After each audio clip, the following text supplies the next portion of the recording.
सतीं पार्वती सा पुनः शिवोपागता एक सर्वतथ्यान्यस्य ब्रह्मन् गतिर्दुर्वर्हसि। अब देखो नारद जी ने ये प्रश्न किया ब्रह्मा जी से कि सती जी का विवाह भगवान भूत भावन भोलेनाथ के साथ कैसे हुआ और दूसरे जन्म में ये उनकी पत्नी फिर पार्वती के रूप में कैसे बनी, ये कथा आप समाप्त करिए। ये प्रश्न सुन करके ब्रह्मा जी बड़े गड़बड़ हो गए। नारद जी आप मुझे भूत भावन भोलेनाथ की कथा सुनाने को कह रहे हैं ना, तुम भी धन्य हो और तुमने मेरे को धन्य कर सुना रहे हैं ब्रह्मा जी। श्रोता तनुरी श्रेष्ठ कथयामि कथा शुभा या श्रुत्वा सकलं जन्म भविष्यति न संशयः। देखा मैं तुम्हें भगवान भूत भावन भोलेनाथ की मंगलमयी कथा श्रवण कराऊंगा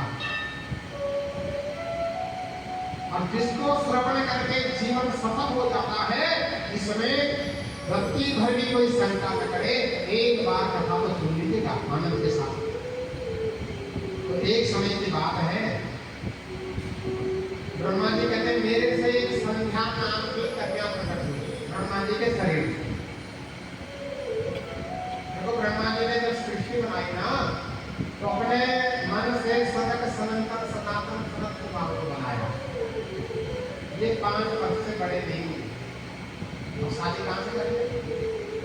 थोड़ा क्रोध में आ गए ब्रह्मा जी, अपनी विभूति से भगवान रुद्र को प्रकट किया, तुम संसार बनाओ, सृष्टि बनाओ। आखिरी ढाकी भूत प्रेत पिशाच की सृष्टि बनाने लगे वो 10 करोड़।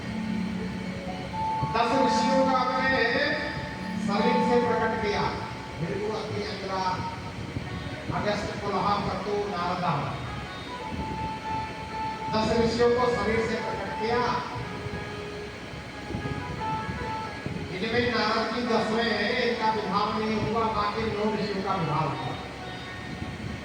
उससे पहले स्वयं हुआ मनु दाएं भुजा से बनाया और बाएं भुजा से शत्रुपा प्रकट हुई। इन दोनों का विवाह हुआ।